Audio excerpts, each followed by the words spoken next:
Friday. It is Book Review Friday, and today I'm doing another double review, Nightwing and Batgirl.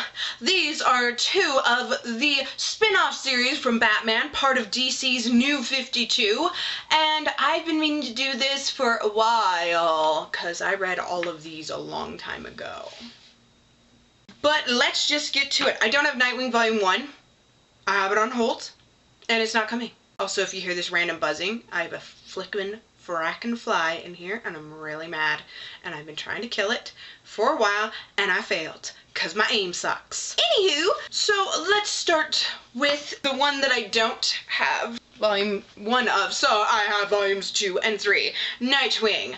Of the New 52, I picked up Nightwing first, and I read Volume 1, Traps and Trapeze, and then Volume 2, Night of the Owls. I was like, Night of the Owls, and then I saw Batman Night of the Owls, and then I picked up that, and Batman Volumes 1 and 2, and then I picked up Batgirl, and I've been kind of addicted since, and that's why there is something to do with Batman every single week this month, because it's Halloween. So Nightwing is an interesting story arc. But Nightwing doesn't seem any different than when he was in the modern Batman, which was the Batman universe before the New 52. They sort of changed it a little bit and called it the New 52 for Batman. And he's pretty much the same.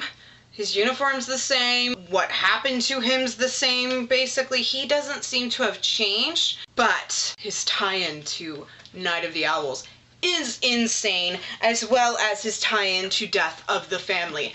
Basically, what Nightwing has been doing is adding more flair to the arcs that is in Batman. Out of all of the other ones, you don't need any backstory, because it's just built on the modern Batman, and that's it.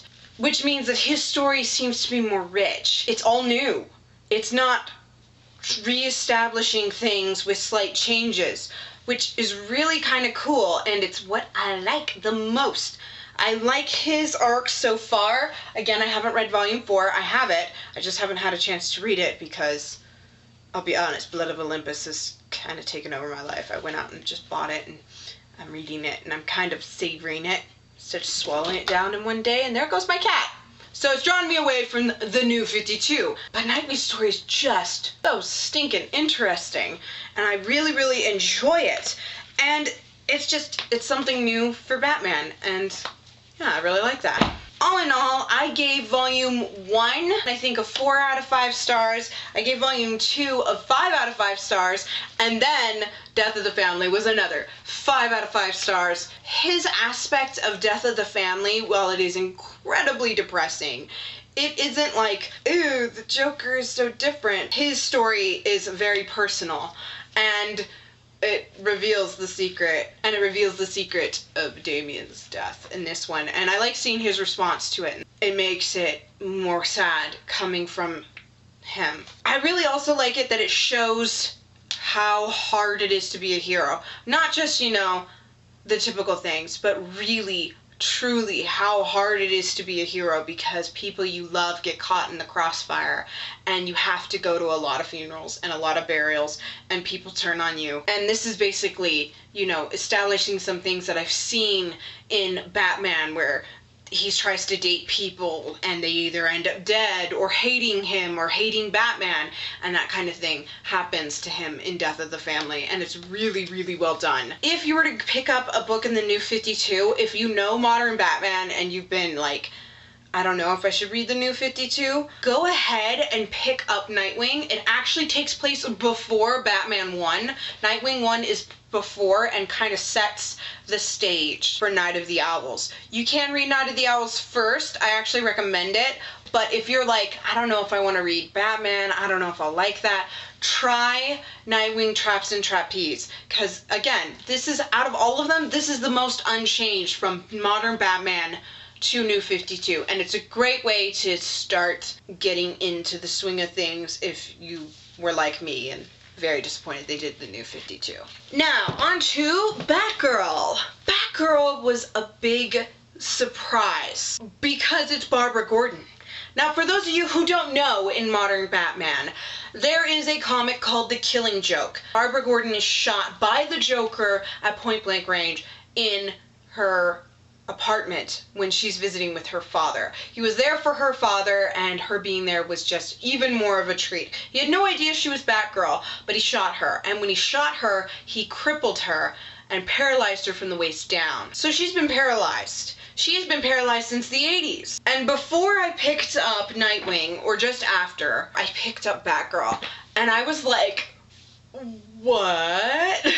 Modern Batman fans know it's been since the 80s. It's been 30 years that she's been crippled. Why is she walking around? It made no sense to me. And I was like, what? This was the first big change I saw from the modern Batman to the New 52, was that they gave Barbara back her legs. Now, the New 52 is based on modern Batman, and so when they make changes, they have to explain them. Like Damian's background in Batman and Robin, that is very different and yet very similar to modern Batman, and so you have to watch out for those changes, and it's really kind of frustrating for me. But they do cover it in Volume 1. By Volume 2, it's all pretty much explained, and then by Volume 3, Death of the Family, you already know that Barbara got her legs back through a surgery, and it could be temporary. So she wants to get her kicks as Batgirl as much as possible. I didn't really get a chance to read Batgirl. Again, it was like the 80s when they paralyzed her. I can't really compare, like, is Barbara Gordon the same now as she was in modern Batman? Is she different? I really honestly don't know. In this universe, it's only been 3 years that she's been paralyzed, when it's been closer to 30 here. I wasn't certain I would like it, and yet I like it. Now, there are times where it goes a little weird, but I really do enjoy it, and I found her really fun. And then I found out she was part of a group called the Valkyries, and they have their own comics, so I really kind of want to get in the Valkyries, but I don't think my library has them.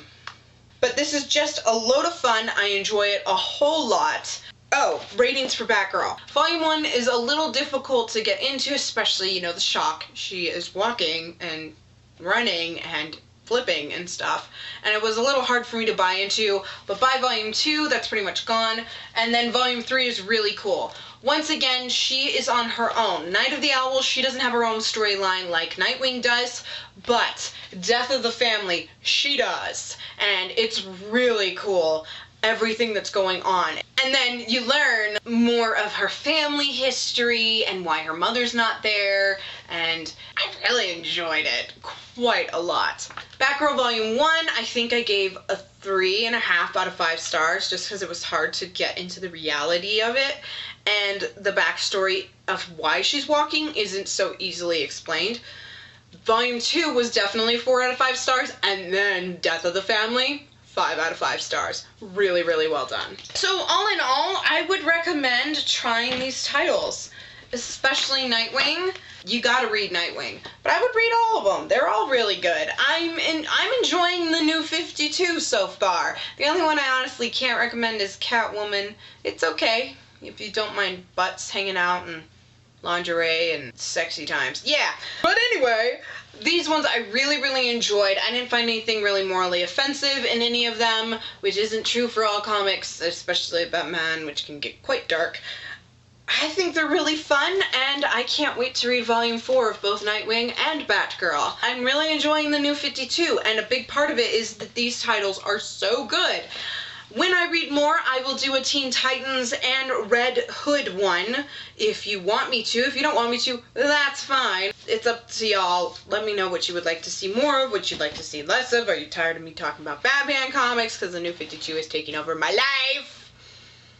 Yeah. Starting to sound like Tasha from Tashaopolis and Outlander. Her and Outlander. Dear sweet goodness, her and Outlander. Alright, thank you guys so much for watching. Please give this video a thumbs up if you enjoyed it. Subscribe to see more. Remember, every Friday is a book review. I have another review coming. I actually already filmed it in the same outfit, so if I look kind of similar, that would be why. I just realized I'm not wearing jewelry. Oh well, it's something different. Thanks for watching. Good luck with your reading, whether it be comics or regular books. Bye!